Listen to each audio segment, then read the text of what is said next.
കുപ്രസിദ്ധ മോഷ്ടാവ് പക്കി സുബൈർ ഹരിപ്പാട്ടും പരിസരത്തും വിലസുകയാണ്. ഒരാഴ്ചക്കിടെ 10-ലധികം സ്ഥലങ്ങളിലാണ് പക്കി സുബൈർ മോഷണം നടത്തിയത്. ഇയാളെ പിടികൂടാനായി പ്രത്യേക സംഘത്തെ ആലപ്പുഴ ജില്ലാ പോലീസ് മേധാവി നിയോഗിച്ചു.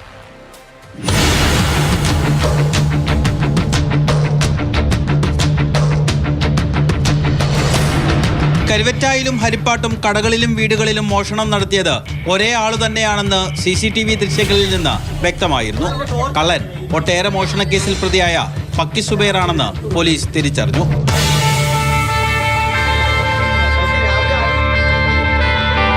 രണ്ടു വർഷം മുൻപും സുബൈർ ഹരിപ്പാട്ടും പരിസരത്തും മോഷണം നടത്തിയിരുന്നു. കേസിൽ ജയിൽ ശിക്ഷ അനുഭവിച്ച് കഴിഞ്ഞ മാസമാണ് പുറത്തിറങ്ങിയത്. കൊല്ലം റെയിൽവേ സ്റ്റേഷൻ പരിസരത്താണ് പക്കിയുടെ താവളം. അവിടെ നിന്ന് ട്രെയിനിലാണ് വിവിധ സ്ഥലങ്ങളിലേക്ക് മോഷണത്തിനായി പോകുന്നത്. കള്ളനെ പിടികൂടാൻ ഹരിപ്പാട് SHOയുടെ മേൽനോട്ടത്തിലുള്ള പ്രത്യേക സംഘം പരിശ്രമിക്കുന്നുണ്ട്. പക്കി സുബൈർ മൊബൈൽ ഫോൺ ഉപയോഗിക്കാറില്ല. ഒറ്റയ്ക്കാണ് മോഷണം നടത്തുന്നതും.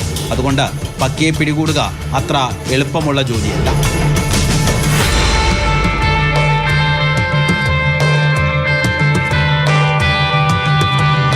മാതൃഭൂമി ന്യൂസ്, ആലപ്പുഴ.